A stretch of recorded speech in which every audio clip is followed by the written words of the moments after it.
there's any. So we are live, just so you know.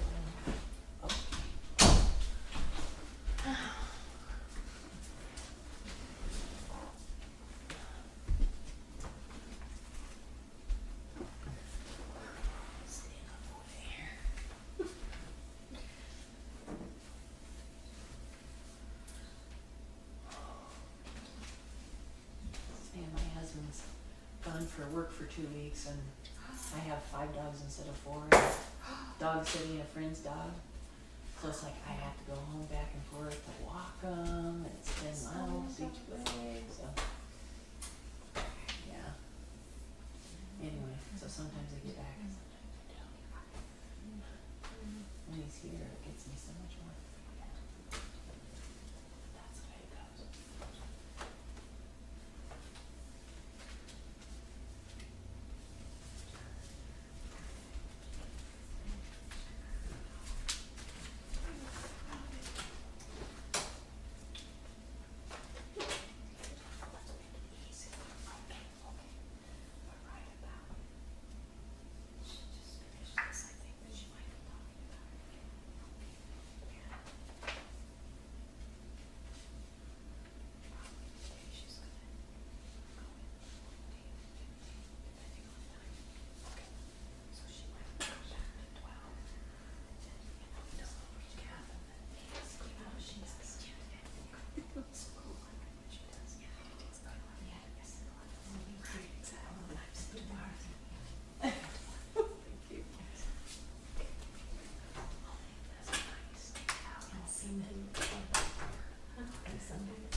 We also do it here because we didn't. We do?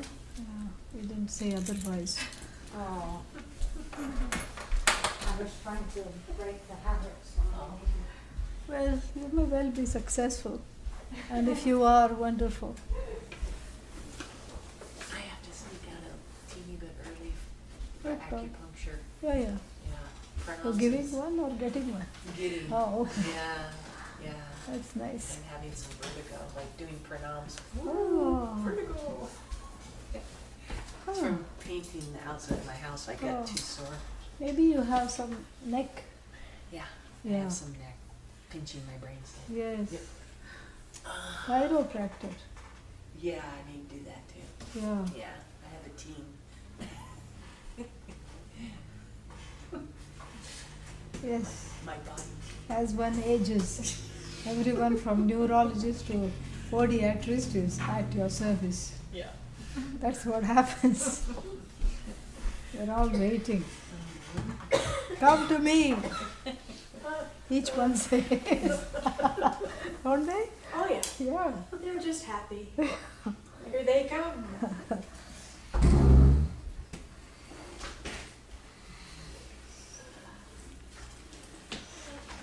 Oh, the Rama. Oh? Oh, see, you may be able to break the habit after all. Make a few. It's also 3 minutes early. Oh, sorry. Yeah. Just looked at the clock, that's all.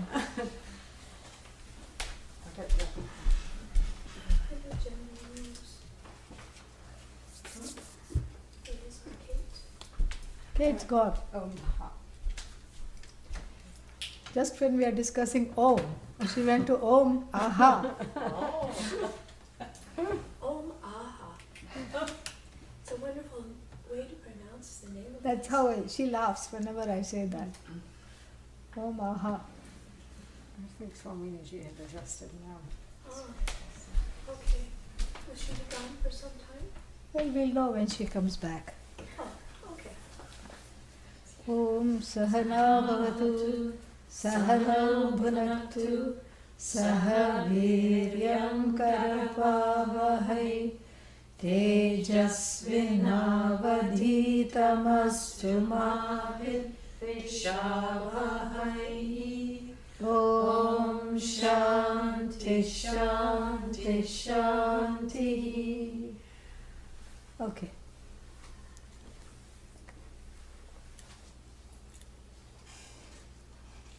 Nachiketa questions Lord Yama very forcefully and does not leave any elbow room here for anything to be misunderstood, especially his eagerness for this knowledge.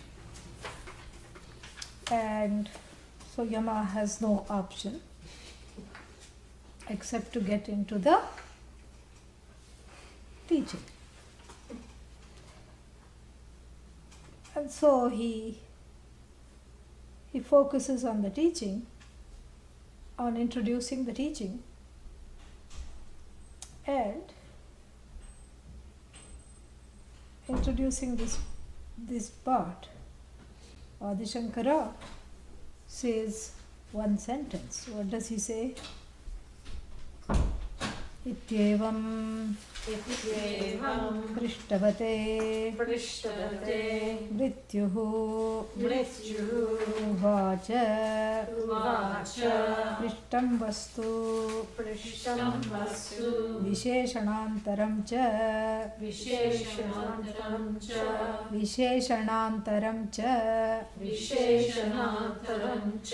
Vivakshan. Yeah.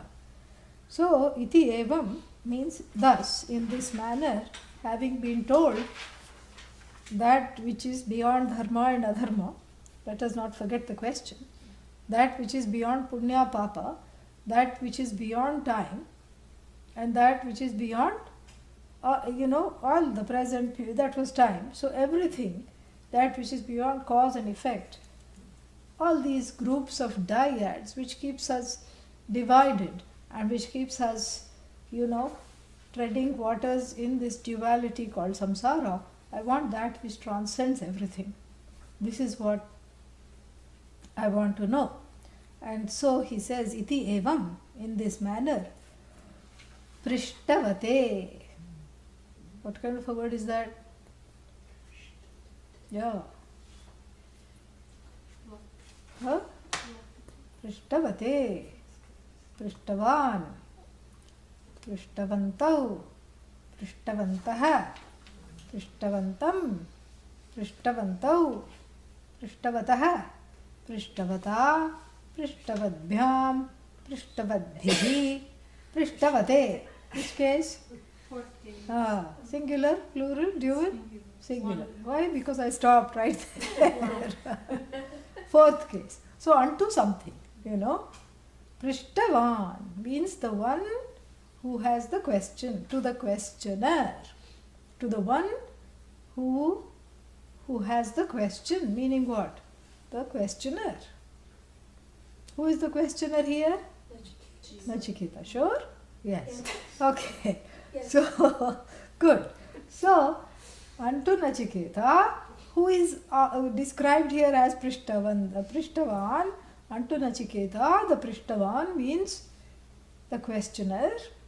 But it's not saying Prishtavan, it's saying Prishtavate, because unto Nachiketa, we say in English, in Sanskrit, the unto, the preposition is folded into the word itself. So the word unto the questioner becomes Prishtavate, one word.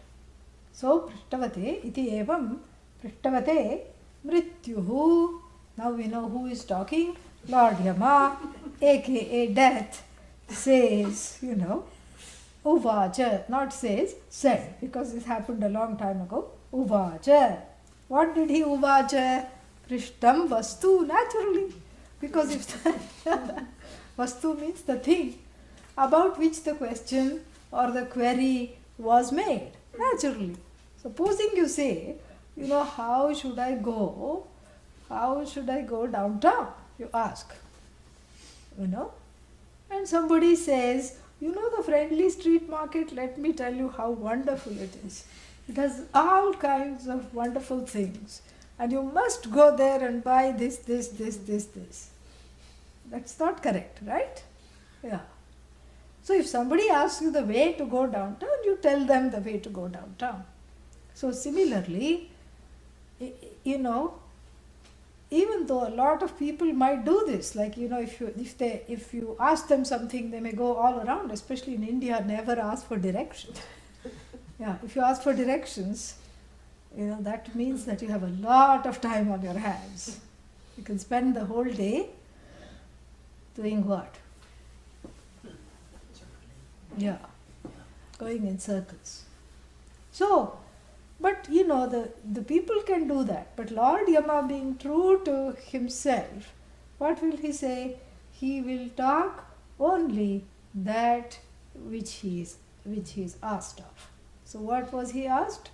He was asked by the questioner, and he is only going to talk about the questioned vastu, the thing that about which the question was put forward to him, which is what? What is beyond all the Yeah, what is beyond all that, which is in other words Brahman. So he is only going to talk about that. So Prishtam Vastu Visheshanantaram means through various ways. Antara, coming at the end of the compound, means another. So through another way, which is much more graspable, which is much more palpable, which is easily understood. So he is going to talk about it in, yet another way. Another means what? Adi Shankara is saying the Upanishad has already talked about it in so many ways. This is yet one more way this Upanishad is going to talk about it. So Visheshanantaram, he is going to Vivakshan. Vivakshan means because he is desirous of, Vaktum Icchan. So Vivakshan. So Vaktum Ichha, Vivaksha. Meaning the desire to speak is called Vivaksha. Vivakshan, present participle. So the one who has the desire to speak. So being desirous of speaking in different ways and elucidating, expounding, propounding this knowledge, he then continues. Who? Lord Yama. Yeah. So that is very straightforward bhashya. It's a sangati, meaning a connection. Sangati means connection. Connection between what went before and what is going to come now. Sarve Vedaha Yat Padamamananti Tapamsi Sarvani Cha Yadvadanti Yadichantaha Brahmacharyam Charanti Tatte Padam Sangrahena Bravimi Om Ityetat Sarve Vedayat Padamamananti. It was fine when we broke it up. So I'm hoping it will be fine even now. Sarve Vedayat Padamamananti. Tapamsi Sarvani Chayadvadanti. Tapamsi Sarvani Chayadvadanti. Yadichanto Brahmacharyam Charanti. Tatte Padam Sangrahena Bravimi. Om Ityetat.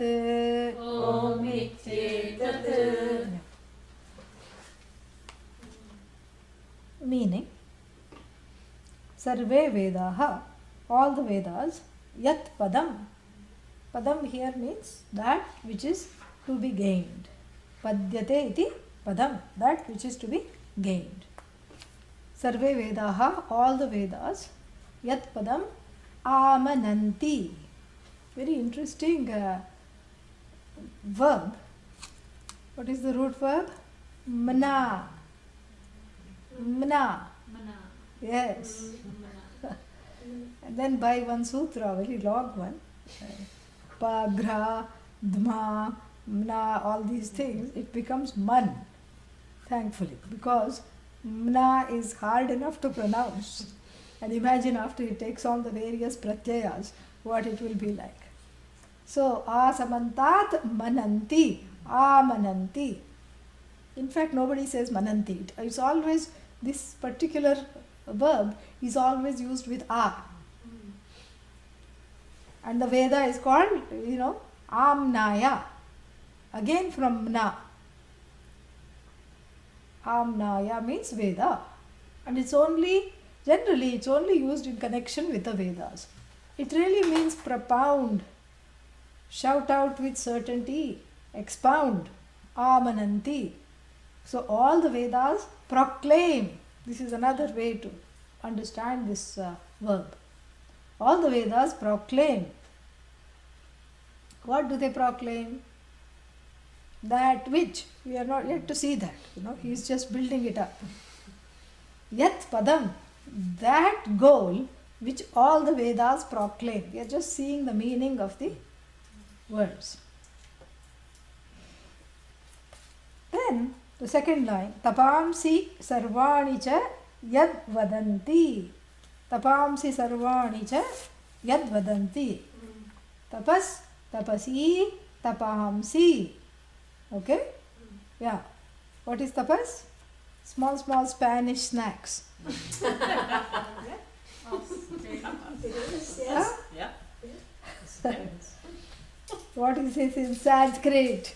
Not Spanish. Not snacks. Austerity. Yeah. Tapas from tapaha. Think of tapaha. Tapaha means what? Tapaha, tapaha, what does it mean? Tapatraya. What is that? Tapaha. Tapaha, what does it mean? Has something to do with heat? Yes. Bingo. Right on. Yes. Hot. Heat. Tapaha, heat. Also tapatraya here means threefold afflictions. Adi Bhautika, Adi Daivika, all these things. Yeah, that Shanti for which is done. To cool down the heat of the afflictions. So the afflictions are equated to heat because it's like sitting in a boiling pot of oil. When the difficulties come, you become a pakoda. Yes. You fry from one end of the pan to the other. And you pray to Bhagavan, who is Bhagavan, a big slotted spoon in this case, to pick you up from this and put you on a cool paper towel to just, dry out. But meanwhile, you have become cooked and tasty, meaning all the ragadveshas are gone, all the toxins are gone, and the person is pure. That's what tapaha does. So boiling in the pan of samsara is not meaningless. What does it give? It gives the crucial thing needed for this knowledge, which is the emotional maturity. The heat, cooks the ragadveshas beyond existence. So tapas means it has come to mean any kind of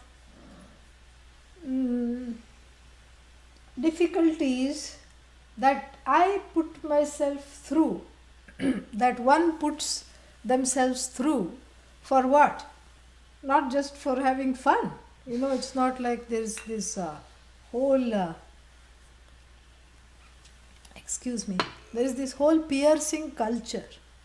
People just go and, get themselves pierced No part of the face is left. Everything, is pierced. And they say we are doing it for fun. Actually, they are not doing it for fun. It is also a form of tapas, but they are not aware of it. It's a form of self-mutilation to feel that they exist. This is what they have said. In one interview, they interviewed all these extreme piercing people. They pierce, one or two, okay, but everywhere, it's just so much. And each one of them said they had a very hard childhood. And then what they had done in response to this hard childhood is what everyone does in response to anything hard, is disconnect from that experience, dissociate. So in children, that is a blessing, but as one grows older and continues to dissociate, that's not a very good thing to do. Because what happens as a result of that is that there is, no awareness of one's of the ways in which one is in denial about all this. So really speaking, they are also undergoing tapas, but very unknowingly. So it's not this kind of tapas or some kind of, masochistic way of being in the world. Some kind of, because of some psychological pain, whether it is confronted or unknown. But this tapas here means I consciously get into difficulty, not difficulty, but a difficult regimen or a difficult discipline. I choose consciously for the sake of reducing the ragadveshas. For cooking the ragadveshas, I myself take a, hot seat. I sit on the hot seat and cook my own ragadveshas. For the uninitiated, karma does it for them. But then they have to rely on when the karma comes and does this. For the one who knows what is what, for the one who is kind of initiated into the Vedic ways and has an understanding and, says that, okay, I have to have a particular kind of a lifestyle that is going to help me keep on a certain track, and that's going to reduce my likes and dislikes, my ragadveshas, to such an extent that I finally become qualified for the knowledge. So the first line said all the Vedas, whether it's part 1 of the Vedas, part 2, first portion, second portion, all the Vedas relentlessly, give this particular goal, that which all the Vedas proclaim as the single most goal for all human beings, and that which all the people who are into performing various kinds of austerities attest. Because nobody does anything without a purpose. Why will anybody do anything? Stand on one leg. Why? But Ravana did not ask why, because he knew. Ravana was told, stand on one leg, you will get immortality. You will get this knowledge of immortality. And so he, so this whole thing of getting out of samsara it has such a powerful, pull that everyone wants out of this situation. So people try various ways. What is the first one? All they read the Vedas or study the Veda. Here we are talking of the first portion of the Veda, but they're still studying something, doing something. And then the others do a certain kind of tapas. What is tapas here? A certain discipline that they themselves choose. Whether it is sometimes people fast on certain days of the week, and then, yet others do certain kinds of 6-hour yajnas. Once a day? Once a week? No. Every day.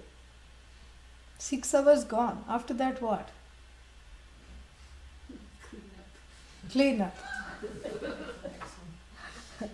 Clean up. Some cooking I think would have been done before, because some offerings would have been done. So clean up everything. Done. The day is gone. You'll have enough energy to just make your bed and lie in it before it's time for yajna number 2, 3, 4, etc. Sometimes people do puja and a parayana. Parayana means reading. What kind of reading? 700 plus verses. Chandi Path. Yes. It's called Chandi Path, and there is a goddess Saptashati, it is called. Saptashati means 700 plus verses in glory of the goddess. Every day you read it. For 700 days. That's 2 years. And by the time you finish, if you finish, you'll have forgotten what you were mad about. Yes. Every day you read it, 3-4 hours it takes. Sometimes even more. Especially sometimes people chant and sing the verses. And of course it takes longer if you do that. So you read it. So 365 days, 2 years plus, 700 plus verses. 2 years, that's all you're doing for major part of the day. And then what? After that you forget why you were sad. You forget why you were mad. And you can never be bad. So this is how it is. This is the force of tapas. And there are various other kinds. There is parayana, there is a puja, they do all this kaikam. They do a 4-hour puja every day for a number of years. And some tapasas are like for a certain period of time, 2 years, 4 years. And some tapas is like lifelong. Certain pujas, every day it is done. So this is tapas. Yogasana is also tapas if it is done every day with a particular, view to calm down the mind. This is not to slim down. This is to slim down the ragadveshas. All this is. Yeah. So this is what is tapas. Tapamsi sarvani, all the tapasas, here plural, all the tapasas indicate that only, because all the people who are doing the tapas are not doing it just to pass the time. To pass the time you can gossip. You can go visit someone. Even in areas, in the days of no TV, to pass time there were many other things people could do. To while away the time is not hard. You can do all kinds of meaningless things.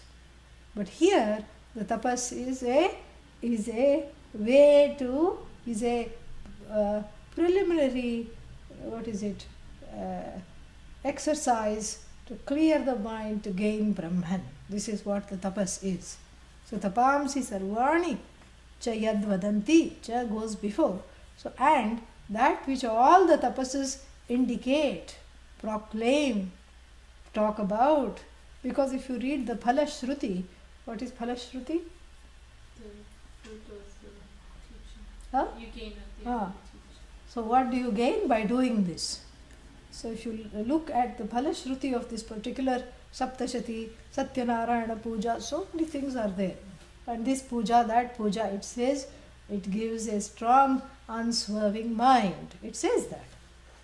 For what? Why do I need a strong, unswerving mind? So that I am prepared to understand the truth of myself.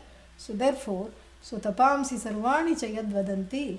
Further, yad icchantaha, desiring which?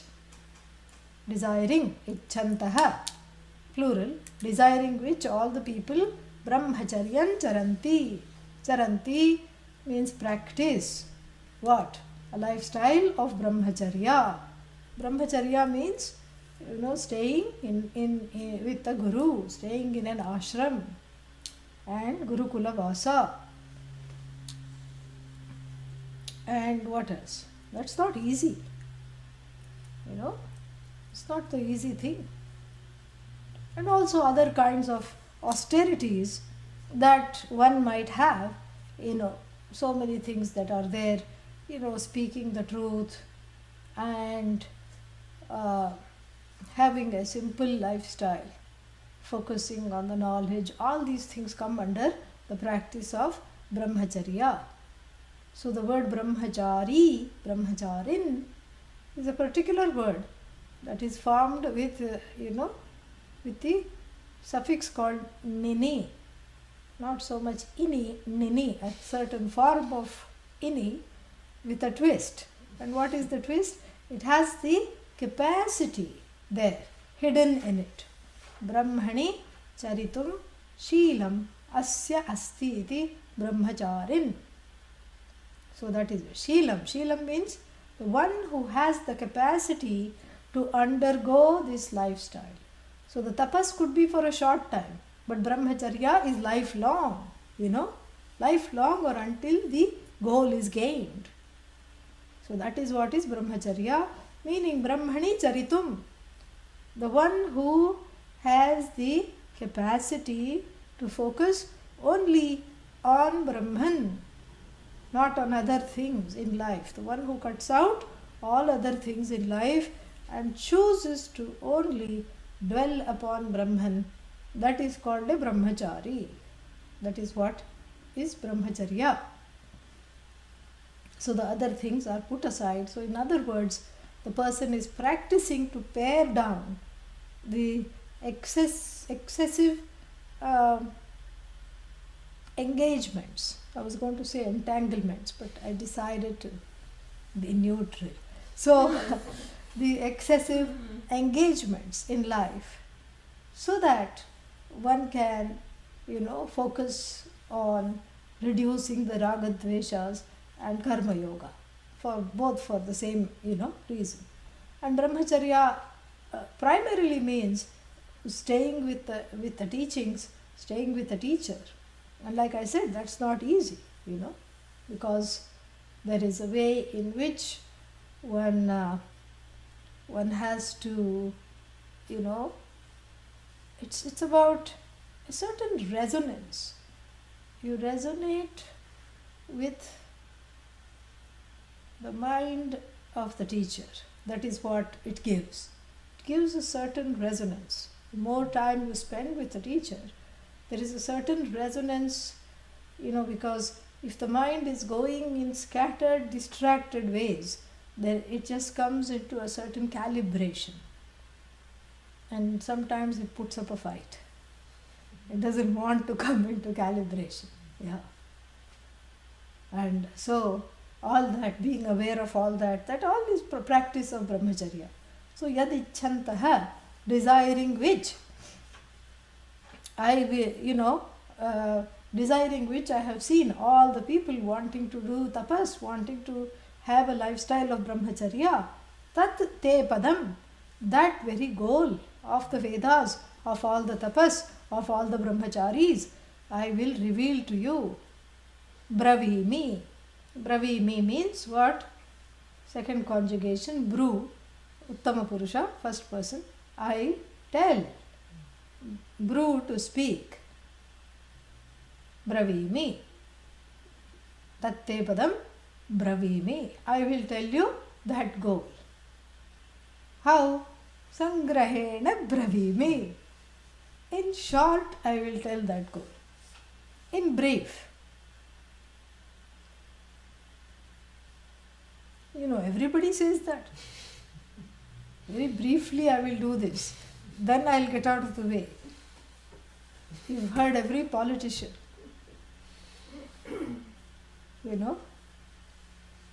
I'm just going to briefly touch upon this. And then 2 hours later, they are still talking. Not Lord Yama. He's a man of few words. When it comes to the teaching, he just is very honed in. And he means what he says. So it's a one-syllabic, monosyllabic word. Om. That was what? All this hype in 3 lines. That which all the Vedas proclaim without contradiction. That which all the tapasas, are in service of. That, to gain that alone, all the people practice brahmacharya. That word, that goal, I'm going to reveal briefly. Om, iti, iti means in quotations. Om, etat, that alone it is. That's why from this etat he takes now where we are in the evening class, etat, vai, tat, this etat. That which you asked is right here. How he can leave us like that with one word? Oh. Okay, brief, but this is not brief. This is talking in acronyms. Indeed he is. Indeed he is. What is he doing is talking in acronyms. And so, the word Om we have to see before we do anything else, because this word Om is a vachya. Vachya means what? Vachana yogya, that which is indicated, is indicative of. What is it indicative of? Brahman. It's a vachya for Brahman. It talks about Brahman. Om is equal to Brahman. So, all the Vedas talk about Brahman as Om. Every prayer starts with Om and ends with Om Shanti Shanti Shanti. And so Om becomes the name, Vachya, the name for Brahman. Just like when you say Om, it should immediately reveal Bhagavan, Ishvara. Sagunam or what? Nirgunam va. Or it should reveal Atma, depending upon what? One's readiness. Correct? So, as Adi Shankara says elsewhere, Manda Madhyama Adhikarinam, for the people whose adhikaritvam is like a glowworm. What is a glowworm adhikaritvam? On and off, on and off, on and off. Yes. Agama pahi, coming and going. On and off. Oh, bright bulb. Oh, I think I get it. Gone. What? Who? This is what is the Manda Adhikari.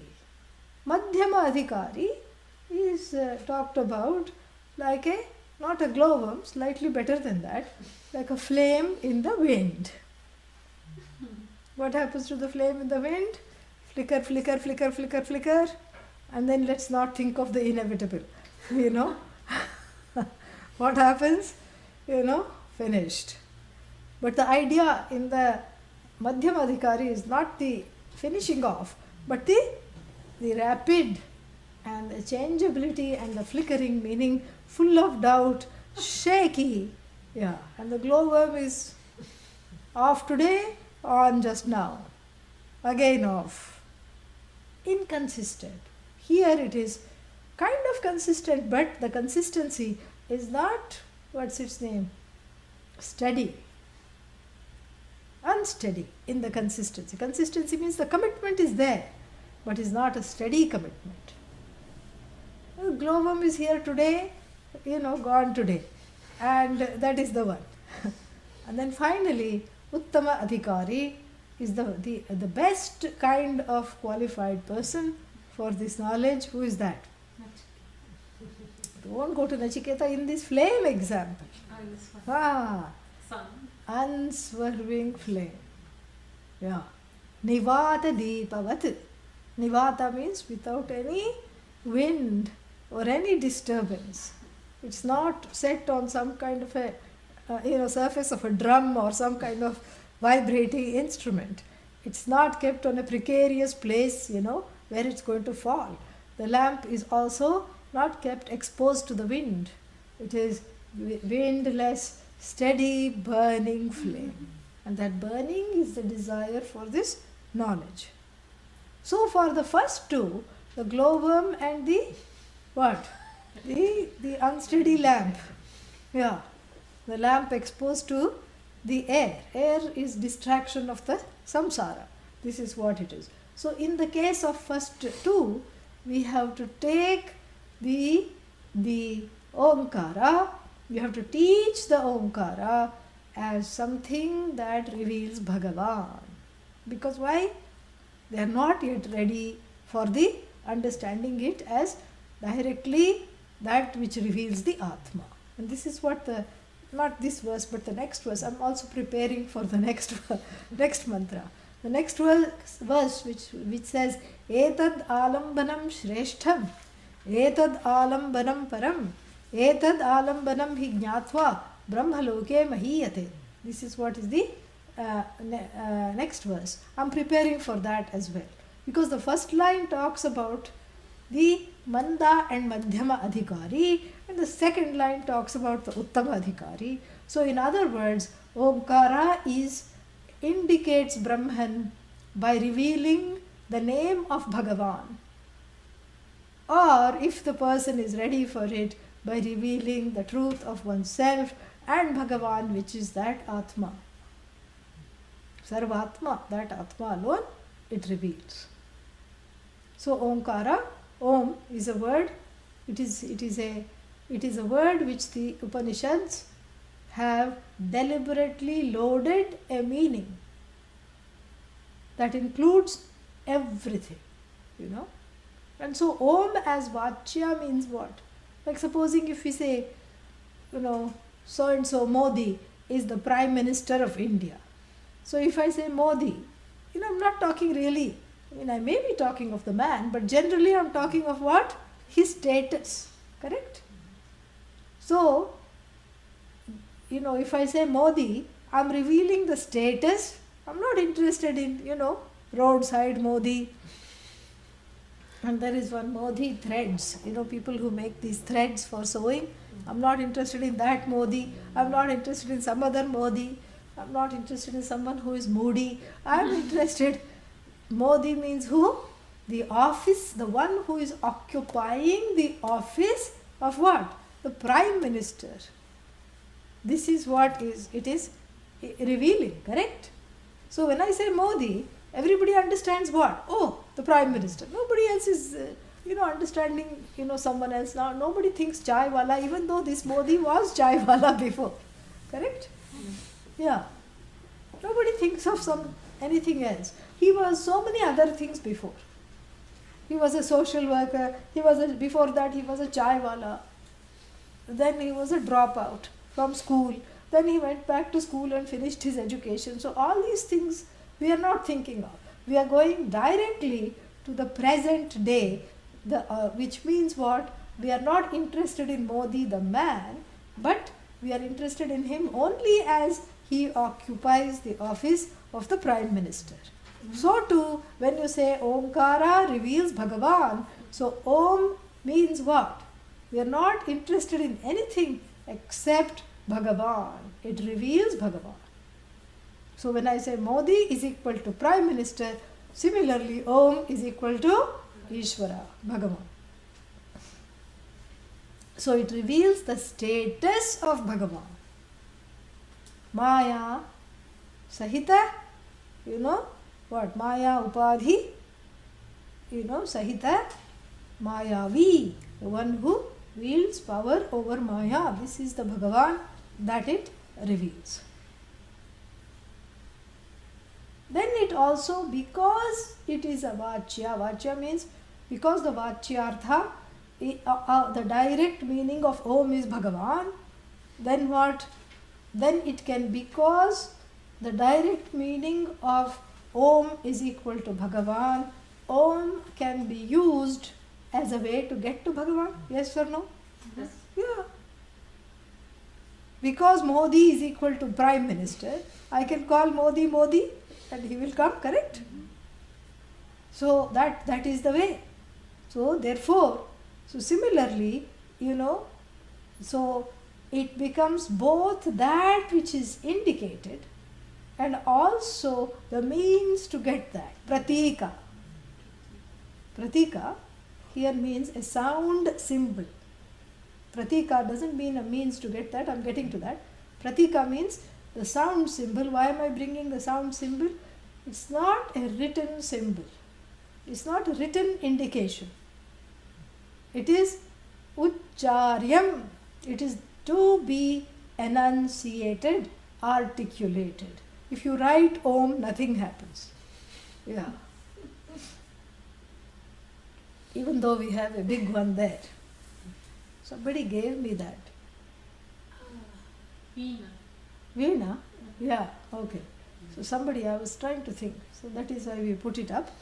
But generally we don't have these around the ashram, everywhere Om like this, because it is not effective in looking at it. Maybe perhaps it is now, I don't know. Or maybe after a few centuries it might become a pratima. But right now, and how it was intended in the Upanishads for it to be enunciated. The magic is in the enunciation, not in the depiction of it. It is depicted in different ways. You can write Om, you can write like that, you can write Om. So many ways you can write. You can write O and Ma with Ahalantya Mandani. So many ways. Yeah, this is actually Om. It is not even fully correct. But nonetheless, it looks very pretty and very balanced. And actually, if you look carefully, even at this Pratima, you see Ganesha, Pranava. You see Ganesha, see? If you look, you see the profile of Lord Ganesha. Yes. You see him? Yes. Yeah. That is what. It's beautiful. So you see even the written word indicates Bhagavan. So powerful is this Om. And you see the fat belly, you see, very nice it is. Clean profile of, Ganesha. So this is indicative of Bhagavan when it is pronounced, not when it is just hung in a room. It's indicative of Bhagavan when it is pronounced. Om, Om, Om, Om, Om, Bhagavan, Ishvara, Ishvara, Ishvara, that is what it is. So therefore when you do upasana, so it becomes so this, because it is in the enunciation of it, you pronounce the name of Bhagavan. So the enunciation of Om becomes a meditation to reach what? Bhagavan. How to reach Bhagavan? How to become quote unquote one with Bhagavan? This is for Manda Adhikaris, we are talking, Manda and Madhyama Adhikaris. This is a way of getting rid of the alienation between oneself and the truth of oneself, which is what? Bhagavan. Because Bhagavan is already you. So what's the reason to keep on chanting Om, Om, Om? There is no reason to keep on chanting. So why do we chant? We chant because there is an eclipse of alienation. I am eclipsed by a certain disconnection from my own truth of my own nature. And even if I am not interested in the truth of my own nature, I feel disconnected from the whole, which is God. And so in order to connect with the whole, I chant Om because it's the name of Bhagavan. Understood? So this enunciation is called what? Alambana. Lamb, to depend.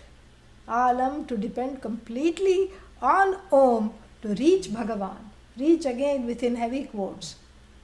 You are the reacher is Bhagavan. How reached is Bhagavan. How are you going to reach what is already reached?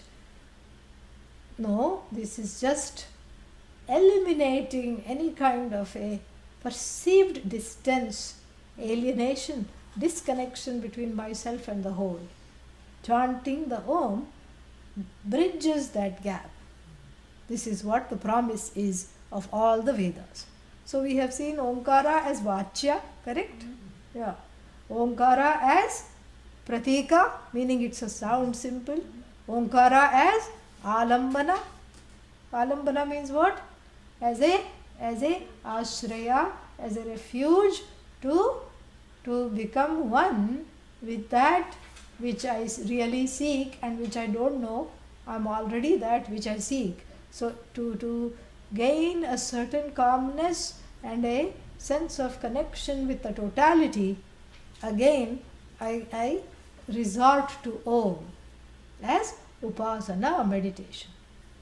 So the, so this discussion of Omkara is very, very, profound, and I still have a few more things to say about it. We'll take a 2-3 minute break. We won't turn off any gadgets, and then we'll come back and continue.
Further, the Om, I said, has been loaded by the Upanishads in a very sophisticated way to reveal everything. What is everything? Sarvam. Sarvam means the Jagat, the maker of the Jagat, and the one who feels I'm living in the Jagat. Who is that? Jiva. So the Omkara reveals Jiva, it reveals Jagat, and it reveals, of course, Ishvara. Whole thing.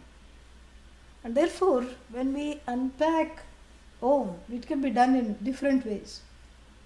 Unpacking it, bringing it back to the basics. So, sit here because it's difficult to see in all directions. Much better. So, this we can unpack it in different ways. One way is to look at it linguistically. Second way is to look at it grammatically. We'll be doing both. Third way is, of course, Upanishadically, which we are also going to do.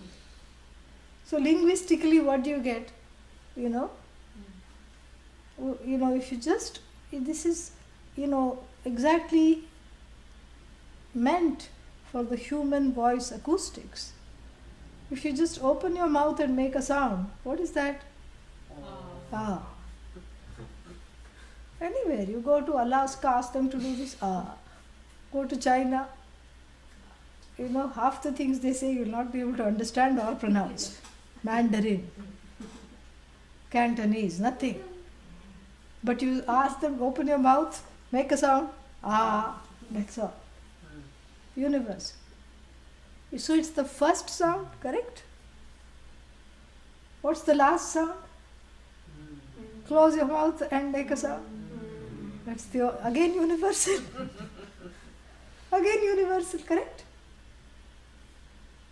Again universal, because even if you ask somebody in whose language there is no ma at all, you ask them to close their mouth and make a sound.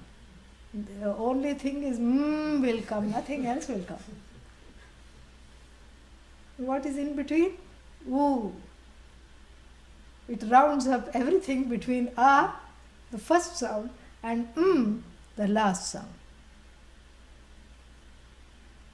So linguistically, there is a sandhi, a plus u, o, and om.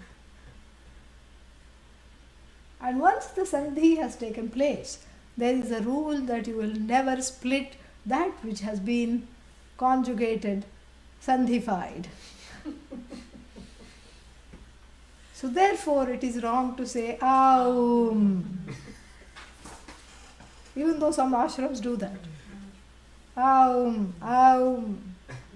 Sounds like a cat, you know. Sometimes in the rain you hear in the night. That's how it sounds.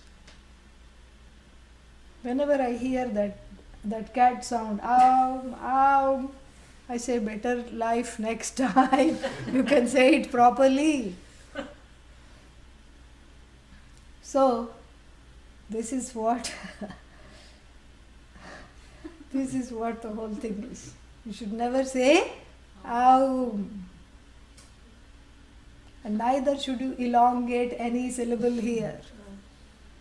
Oh,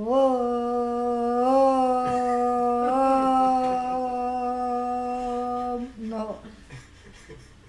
Cannot do that, it's not allowed. Sounds like a siren, war cry. Must not elongate it, because we have this whole thing of matras. Matras are certain kind of metrics. A matra is, one matra is equal to as much time as it takes for you to enunciate the syllable oo. Say oo. Ooh. That is one matra. How do we know this? Huh? Ukalah rasva dirgha plutah. So he says as much time as it takes to oo. Then what is after oo? No. No. I. Ooh. So how long should the oo be? Two oos. Correct? Ooh. Ooh. That is two matras. But if you want to call somebody pluta, another swara is there. Three. That's how much you can extend really anything. Ooh. How do we know this? Paninian rule. This is all linguistics. So this is what is called one matra. How much time it takes for you to say ooh. You know, unhurriedly. You're not in a rush. Oh, no. And you're not, languishing. Oh, no. Unhurriedly, but crisp. Ooh. That is one matra. Aho vidvan amullokam pretya kaschit samashnuta.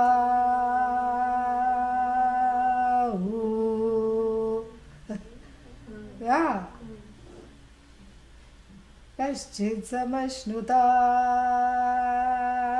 I'm counting here. Yes. And before that, aho vidvan. What was that other one? No, don't look. We'll think of it. Aho vidvan amullokam pretya kaschana gacchati. Yeah. Kaschana gacchati. 3. This is how much you can extend Om, because Om has 3 matras. Om. Om, Om. That's it. You cannot go on some kind of a, you can't serenade Om, you can't sing Om. This is how it is, linguistically.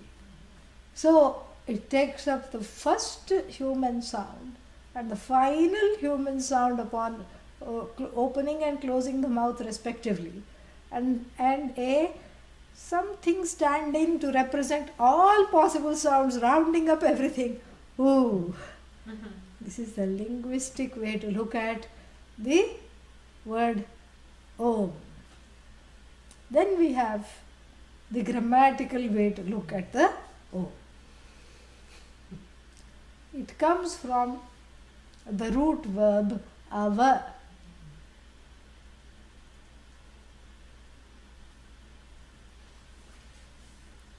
You know, ava means what? To protect.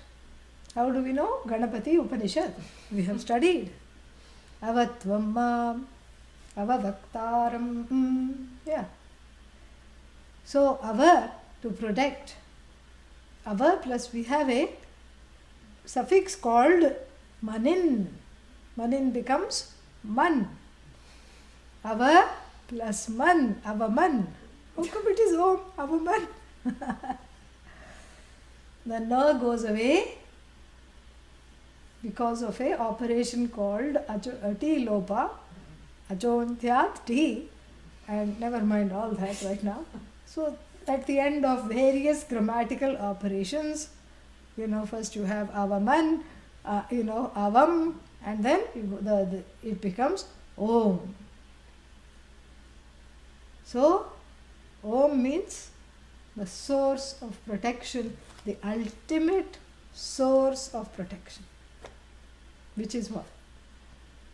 Bhagavan, if you take Sagunam Brahma, or if you take Atma, the truth of Bhagavan, yourself, also ultimate source of protection. Very nice. So we have seen it linguistically correct. We have seen it grammatically correct. Then Upanishadically. Upanishad does a nice little, beautiful expose of this Om, especially in the Mandukya, not Mundaka, Mandukya. And in the Mandukya Upanishad, we have a whole chapter, devoted to this, understanding this Om.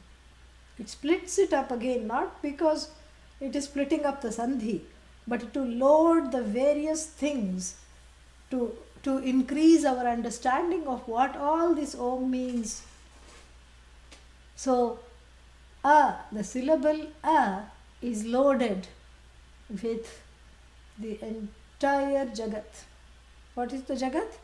The waking world here. The waking world. Waking world means a Jagat that is in motion. Not a Jagat that is asleep. No, a Jagat means waking world. Because it's always in motion. And always someone is awake, correct? Yeah. Right now people in India are sleeping. Here we are awake, and I hope.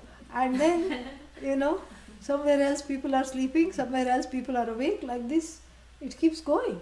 And so, the whole waking world is symbolized. This is a symbolic loading, a conscious loading of each of these syllables, so that the word Om is understood completely, not just as Bhagavan, but it becomes the knowledge of yourself as Bhagavan. So the knowledge is complete. So A means the entire waking world. And then what? The waking world has to be, it's not yet complete. We can't go to U yet. The waking world, how do you know there is a waking world? Huh? There's a waker. Without the waker, is there a waking world? Without the waker, is there a waking world? It cannot be cognized. So where is the waking world cognized? In the consciousness of the waker. In the awareness of the waker. alone the waking world is cognized, right? Because without the waker and the waking world are connected. One is the waker, one is that which is, awakened by the waker in terms of being cognized by the waker. So the waking world includes the individual waker. So the collective and the individual. The individual waker called Vishwa. And then what? Vishati enters everything as it were. Vishwa. And the waking world. What is that? Virat. The waking world includes the waker, correct? Yeah. In the total is included the individual. And then U is the world of the dreamer. The dreamer's world, including the dreamer itself. U. In the dream world, what all is there? All the dream knowledge, dream memories, dream sights, dream sounds, dream shapes. Correct? And can the dream live without the dreamer? No. So on the individual level, we have the individual dreamer, correct? And on the collective level, what do we have? The potential. Hmm? The potential. Yeah, what is it called? Hiranyagarbha. That is the dreamer, because satapo tapyata. This is that the jnanameva tapaha. This planning of what comes. There is no next, because there is no time even here. What comes and what exists with what and what cannot exist with what. All this, that all knowledge which is ready to create, which is in the form of the potential to create. Hiranyagarbha. This is what is called at the collective level. Virat is Ishvara with regard to a world that is fully blown, fully manifest. Hiranyagarbha is the name for Ishvara with regard to the world that is manifesting or yet to manifest. And then if A is equal to the waker and U is equal to the dreamer, is equal to what? Sleeper. Sleeper means sleeping person. Correct? Yeah. Not like a sleeper agent. In the Cold War, they had all these people who were brainwashed and programmed.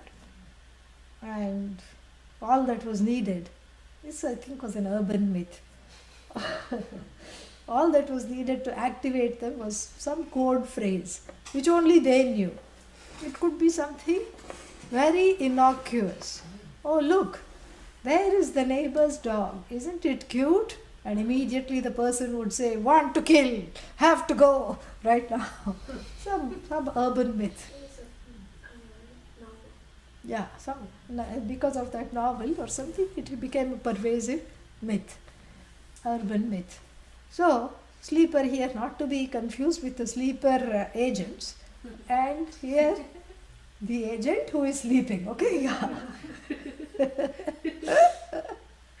So what is happening in sleep? What are the components in sleep? The individual sleeper, and then what?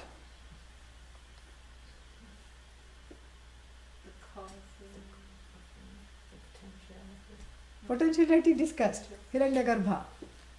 So here on the see, everything has an individual and collective component. So in the waker you said, individual waker and waking world, correct? Individual dreamer and Hiranyagarbha. Dreamer here is called what? Hiranyagarbha? Taijasa. Taijasa. Individual dreamer, Taijasa, Hiranyagarbha. Individual waker, Vishwa, Virat. Collective waking experience. And then here we have the individual dreamer. Individual sleeper. And then on the collective level, what is there? Collective sleeper? No. Sleeping Ishvara? No. Then The cause of No. no. Brahman? No. There's a lovely word for it. Which is Word will come later. Yeah. Yeah. Word is, in fact, there is no word for it. Yeah, there is no word for it really. So, what is there? What is it? Ishvara without the Jagat. Simply called Ishvara. And what is this individual sleeper called? Prajna. Prakarshena Agnaha. The one who doesn't know anything, completely ignorant. So, we have these wonderful dyads. A represents the entire waking world, including the individual waker. Individual waker in Sanskrit technically is called Vishwa. Virat, Ishvara in the form of the creator who creates, manifests, sustains and takes back the so-called Jagat, the creation. This is what is called Virat. Then U is the individual dreamer. Dreamer means what? The one who is, regurgitating one's own memories, knowledge and desires in a half-awakened state. That is the dream, right? Yeah. And then Ishvara is doing that much more knowingly and with a greater purpose than the individual dreamer. And that is the potential to create Hiranyagarbha. And then what? Who is this one? Taijasa. Taijasa means the one who is a dreaming individual. And then finally, the individual who, sleeper, Pragya. And then Ishvara without any Jagat. That all knowledge, limitless Satchidananda, which is in a state of repose in between two cycles of creation, is what is called Ishvara here. Vishva Virat, Hiranyagarbha Taijasa, Prajna Ishvara. This is the dyads. But then why bring in the waker, sleeper, dreamer? Why bring in that?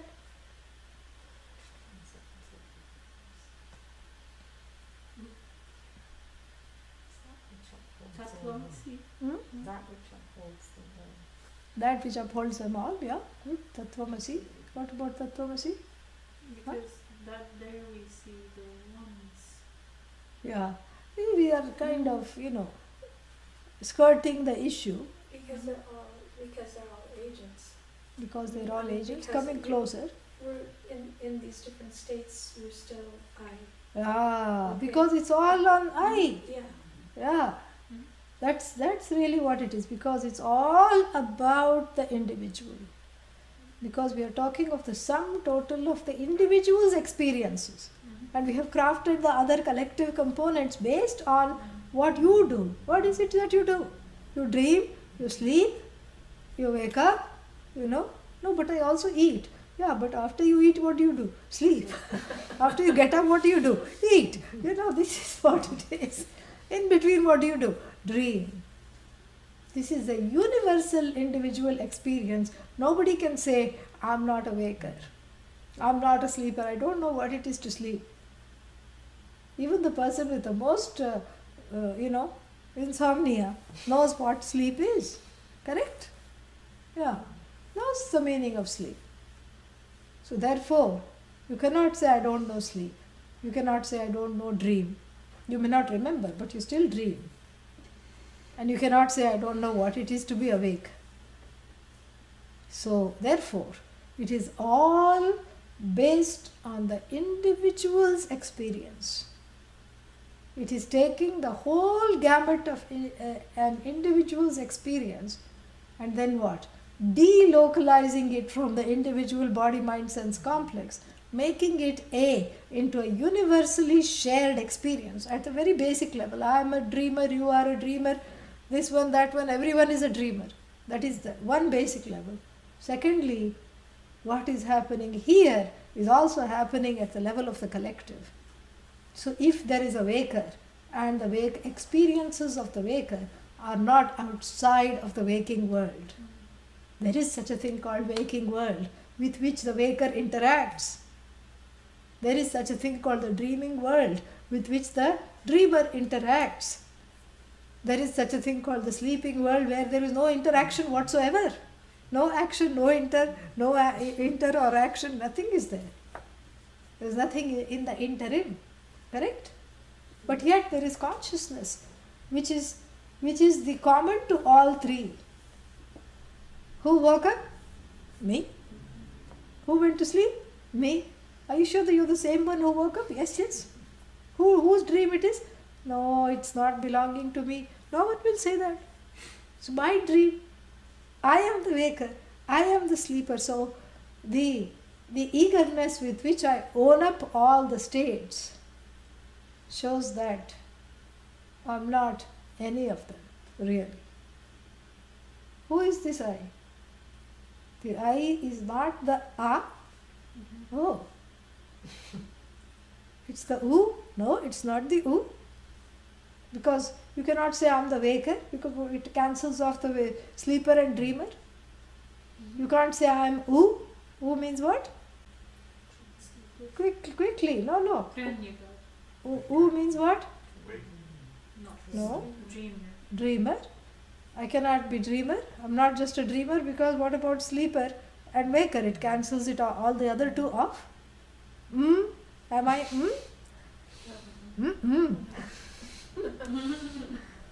I'm not the sleeper. Why? Because I'm talking to you. I'm awake right now. So therefore, I am. Look at this startling conclusion. I am neither the waker, nor the dreamer, nor the sleeper. Ayya. There goes the ma analysis for what? What did we just sit and do this analysis for? Wasting time? Why did we do this? What comes after Om? Say another Om. Okay, another Om. What comes what comes in between one Om and another Om? That is called amatra. Because the silence has no time. You can say Om, Om, Om, Om, Om, Om, Om, Om, Om, Om. Correct? So therefore, when you say Om, it has three matras enunciated and one matra unpronounceable, which is what? Silence. What is the correct pronunciation of silence?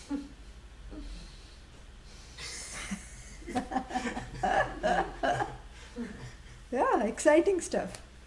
How to pronounce silence correctly. We already practice it in words like honest, where the H is silent. Silent means not pronounced at all. So here silence means what? Chup, quiet, not enunciate, not pronounceable, really. So therefore, Om indicates, or the matter, the grist for the Om mill is made up of the waker, dreamer and sleeper, no doubt, but it doesn't end there. That is the Vachya really. What is the Lakshya? What does it really indicate? It indicates that which is neither the sleeper, nor the waker, nor the dreamer. Oh, then who is this entity who is not the waker, not the sleeper, not the dreamer? Who is this? All awareness. The one who is aware of dreaming state, sleeping state, waking state, and similarly aware of the waking world, and etc. etc. The one who is, in other words, awareness itself. This is what the silence indicates, coming after Om. So you have A, U, Om, and after Om, and before the next Om, there is what? That is what you are. Oh, I am silence, but I talk so much. No. You are not silence. You are that which is indicated by the silence in this example. You have to see, this is where people make so many mistakes. It's so annoying because It is. this is where people make the mistakes. And it is, and this is after teaching people make mistakes. I still remember I went to somebody's talk who had studied with Swamiji. And Swamiji also went. And then, the person gave a discourse on what? Om. And said, Om is silence. Silence is Om. Om is you. You are silence. You must, therefore, there is nothing to talk. Swamiji was like this the whole time. He just sat like this. You can picture him. I can still picture him. What is this, Silence here is indicative in this example. Otherwise you cannot keep on saying I'm oo. Do you go around saying I'm oo? No. Why do you keep on saying your silence, that which comes after Do you say I'm No. No. Then why do you say I'm silence? Loco. That's all. Not loka. Loco. So this is in the linguistic example we are talking about how there are three matras followed by amatra. Amatra means the unenunciable silence. Correct? Yeah. So where does the Om come from? It comes from silence, correct? And then where does the Om go to? It resolves into silence. So the and remember the Om is an enunciated symbol which blesses. Its blessing is in the pronunciation of it. Correct, I may add. And so therefore, when I enunciate the symbol Om, I get the blessing. Correct? So the Om arises, linguistically speaking, the Om arises, any sound arises from what? Silence. And even the A can be split. The waking world can be split. And it is. Australia, Africa, all these continents, Asia, America, all these continents are there. It is already split. The waking world is split. And if you look at a flower, that is all split into genus and species and, subdivided into all these things. So similarly, the a can be split. You have a or and even if you split the you say small fragmented as that's how the goats speak. Yeah. But even in between each there is baby silences, correct? Can you see that? Yeah. So if that is the case, then we have made our point, which is what? The arises out of silence and goes back to silence. Same thing with the oo, same thing with the ma, and same thing with the syllable o. So what is the adhisthana of the enunciated word om? Silence. In other words, what is the adhisthana of speech? Silence. It's always a paradox. Very interesting. That doesn't mean you are silent or Brahman is silent or, that's not what it's all about. When did Brahman talk to say I am silent? Really. Brahman does not do any action. This has to be understood properly. So if I say that the adhisthana, loosely and incorrectly translated as the basis, the truth of speech is silence because it emerges from and resolves into silence. So similarly, same thing, if I say that the truth of every form, the adhisthana of form is formlessness, correct? The adhisthana of attribute is attributelessness. The adhisthana of time is timelessness. The adhisthana of space is spacelessness, if there is such a thing. Such a word, I mean. Do you see what it is indicating? It does not say that Brahman is silent or Ishvara is silent or Atma is silent. It's not about the silence of the Atma. It is about understanding Om, the unpronounced aspect of Om, which is the silence, as equal to the Adhisthana, as equal to that truth, which is neither the waking world nor the potential to create Hiranyagarbha, nor that repose in between creation. Not that force which is in between creation. Then what is it? Therefore we have, these are three, right? 1, 2, 3. So we have Chaturiya. Chaturiya means the fourth. It has been shortened to Turiya. And here again lot of misapprehensions exist. Turiya is seen as Turiya is the fourth state. We don't have the fourth state, only fourth estate. What is the fourth estate? Don't know? History? French Revolution? Fourth estate? What is that? What is the fourth estate? Ayyo Rama. The press. Ah! Yeah, thank God. Otherwise I would have been depressed. And fourth estate means the press. Yeah. So here, this is not the, there is only fourth estate. There is no fourth state. A state is that, what is the definition of a state? A state is that which you get into and get out of. That's why everyone says, I'm in a state. Correct?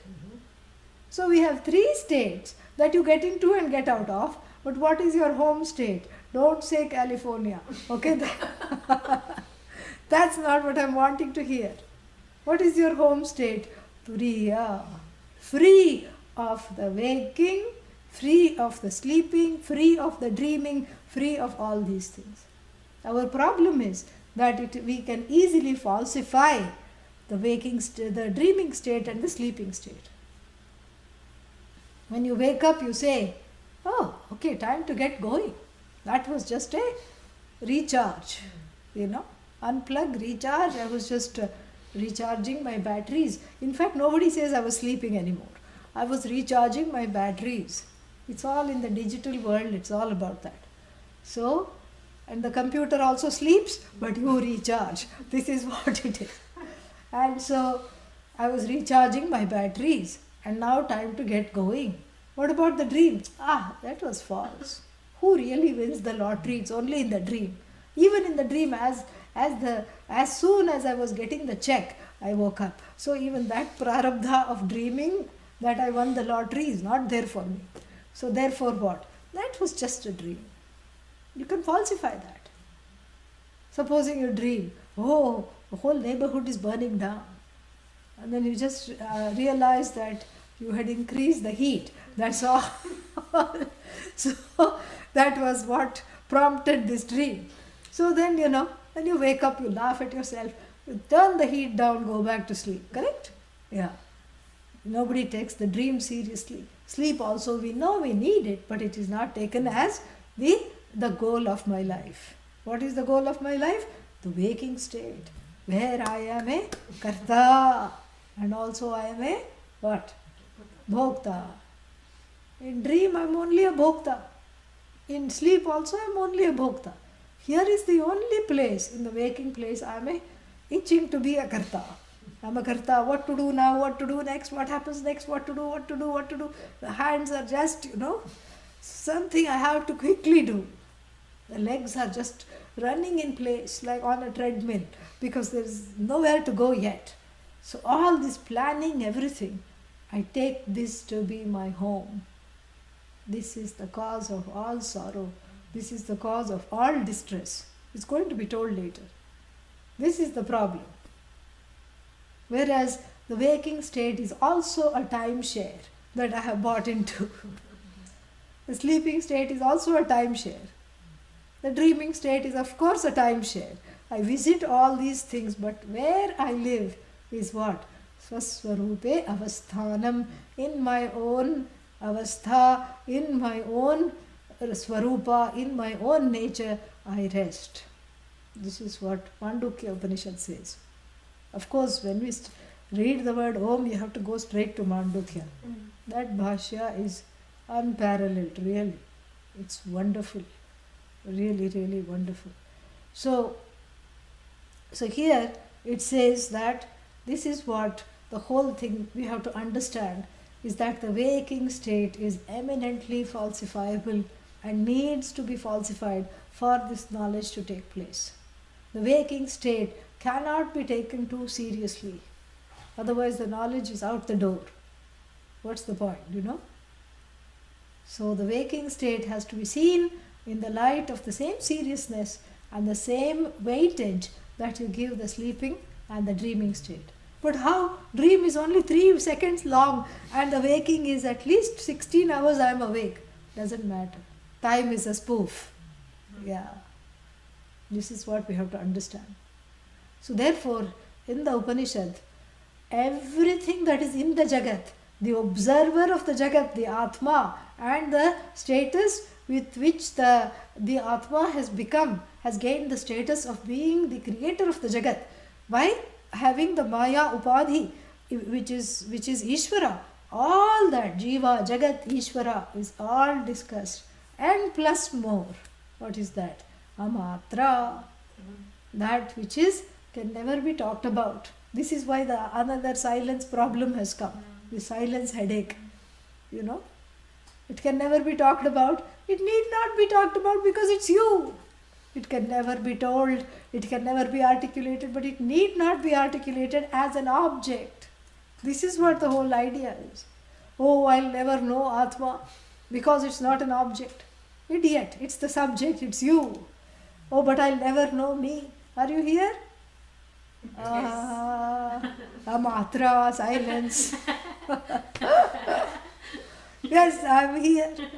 If you are here, that means that self-conscious awareness, that consciousness, that self-aware, awareness is there, which is self-aware, which is self-effulgent, which is self-evident, and everything becomes evident to which?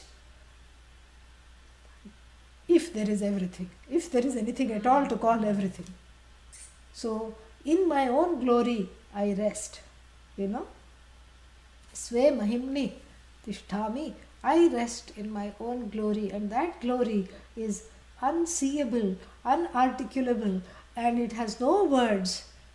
This is where the whole silence problem comes. It has no words to describe because, to describe as an object that you can relate to. Why? Because it is the content, the truth of the very subject. Om Purnamadah Purnamidam Purnat Purnamudachyate Purnasya Purnamadaya Purnamevavashishyate. Om Shanti Shanti Shanti. Hari Om. I came with another plan and something else came. Namaha. Very nice. Very beautiful, no? Yeah, I had no plan to do this. Somehow, I thought I'll do bhashya of that verse. So, Mandukya came. It's okay. So,